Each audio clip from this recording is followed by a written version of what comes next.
নমস্কার, আশা করি সবাই খুব ভালো আছেন। মনের কোণে নতুন একটা ব্লগে আপনাদের অনেক অনেক স্বাগত। আজ মঙ্গলবার, সন্ধে এখন 7:30টার মতো বাজে। আমরা চলে এসেছি জুঁইর বাড়ি, কারণ মেয়েকে দেখে হয়তো আপনারাও বুঝতে পারছেন আজকে ওর জন্মদিন। এটা ওর 2 বছরের জন্মদিন, আর এই বছরের জন্মদিনটা ওর কাছে একটু স্পেশাল, কারণ ওর ফেভারিট মাসিও রয়েছে আর ওর মামা মামিও ওর সাথে রয়েছে এবছর। জুঁই যখন মাকে উড়িষ্যায় দিয়ে আসতে গেছিল, সেই সময় নিবেদিতাও চলে এসেছে জুঁইর সাথে। ও স্পেশালি মেয়ের জন্মদিনের জন্যেই এসেছে। কি সুন্দর করে ঘরটা সাজিয়েছে দেখুন। এই জায়গাটায় কেক কাটা হবে, আমরা তাই রেডি করছি কেকটা। একটু বার্থডে ট্যাগ, একটু ক্যান্ডেল দিয়ে সাজিয়ে নিচ্ছি। ওর মা মাসি দুজনেই লাল রঙের শাড়ি পরে নিয়েছে ম্যাচিং করে। আর নিবেদিতা তো এতটাই খুশি হয়েছে এবছরে আসতে পেরে, ও এখন থেকেই নাচ শুরু করে দিয়েছে।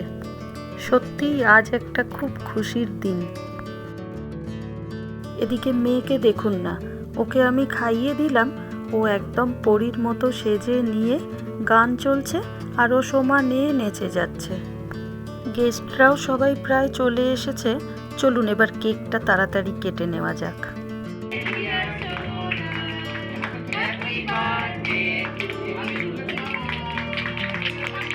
মামাইয়ের কোলে উঠে দাদার হাত ধরে কেকটা কাটলো। অসাধারণ মুহূর্ত ছিল এটা একটা। আমাকেও পাশে যেতে বলা হয়েছিল, কিন্তু এই অসাধারণ মুহূর্তটাকে ক্যামেরাবন্দি করার জন্যেই আমি ক্যামেরার ওপারে ছিলাম। কেক তো কাটা হলো, এখন চলছে ফটোশ্যুটের পালা।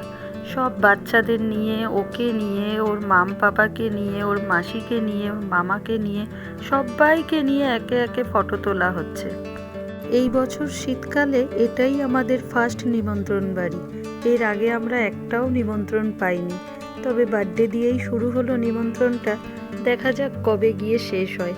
এরপরে আছে কয়েকটা বিয়েবাড়ির নিমন্ত্রণ, তবে যেতে পারবো কিনা সন্দেহ। কাজের প্রেশার এতটাই থাকে যে সব জায়গায় অ্যাটেন্ড করাটাই মুশকিল হয়ে যায়। ছেলে আজকে সকাল থেকেই ওর বনুর সাথে রয়েছে। আমরা আসতে পারিনি সকাল থেকে কাজকর্মের জন্য, আমরা এই সন্ধেবেলাতেই এলাম। মায়েরও আসার কথা ছিল, কিন্তু মাও এলো না এই ঠান্ডার মধ্যে। বলল পরে এক সময় গিয়ে দেখা করব। বেশ কিছুক্ষণ ধরে চললো ফটোশ্যুট। তারপরে ওর মায়ের মনে পড়েছে, এখন ধরেছে আমাকে যে কেকটা কেটে সবাইকে দিয়ে দিতে। তাই আমি কেকটা কাটছি। এই বিশাল বড় দায়িত্বের কাজটা সব ঘুরে ফিরে এসে আমার ওপরেই পড়লো, আর আমাকে সাহায্য করছে নিবেদিতা।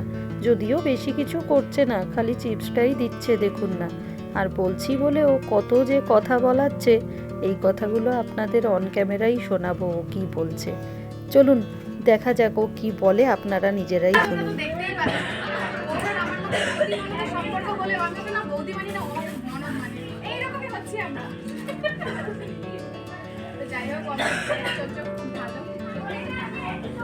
তো আপনারা নিজেরাই শুনলেন ও কি বলল।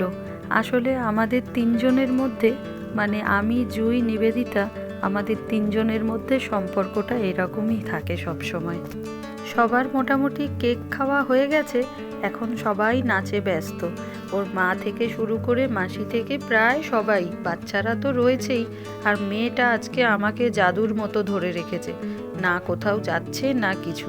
একটু করে এর তার কোলে যাচ্ছে ঠিকই, একটু করে নাচছে, কিন্তু ঘুরে ফিরে ফের চলে আসছে আমার কাছে। আমিও ওকে নিয়ে একটু ভালোই সময় কাটালাম। আসলে বাচ্চা তো, এতটা ভিড়ভাড়টা দেখে ও ঠিক চুপচাপ আমার কাছে এসে আমাকে বলছে চলো। যখন ওকে জিজ্ঞাসা করছি কোথায় যাবে, বলছে বনির বাড়ি। আজ সত্যিই একটা খুশির দিন। ওর মা, মাসি, আমরা সবাই নেচে আমরা একদম অস্থির হয়ে যাচ্ছি। আর ওই যে দেখছেন, মেয়েটা কিছুক্ষণ থাকলো ওর মামনির কোলে, তারপরে আবার চলে এসেছে আমার কাছে। এবার যাই, মেয়েটাকে একটু ড্রেসটা চেঞ্জ করিয়ে দিই। অনেকটা সময় ধরে একই জামাটা পরে রয়েছে, আর খুব ভারীও জামাটা। একটু ড্রেসটা চেঞ্জ করিয়ে দিলে হয়তো একটু আরাম পাবে। এত সুন্দর সুন্দর গান চলছে, যতবারই ওকে ড্রেস চেঞ্জ করাবো বলে ঘরের দিকে পা রাখছি, ততবারই কেউ না কেউ টেনে নিয়ে চলে আসছে নাচের জন্য। গানগুলো আপনাদের শোনাতে পারলাম না কপিরাইটের জন্য, তাই শুধু নাচটাই দেখালাম। এরপরে খাওয়া দাওয়া করে আবার বাড়ি ফিরতে হবে।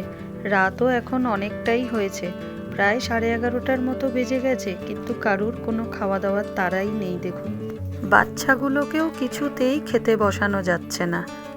আজকের এই বিশেষ সন্ধেটা তুলে রাখলাম আমার মনের কোণে। আপনারাও ওকে আশীর্বাদ করবেন, ও যেন ভালো থাকে, সুস্থ থাকে। চলুন তাহলে ভিডিওটা আজ এখানেই শেষ করি। ভিডিওটা ভালো লাগলে একটা লাইক করবেন, কিছু ভুল ত্রুটি থাকলে অবশ্যই কমেন্টে জানাবেন, আর সাবস্ক্রাইব করে পাশে থাকবেন।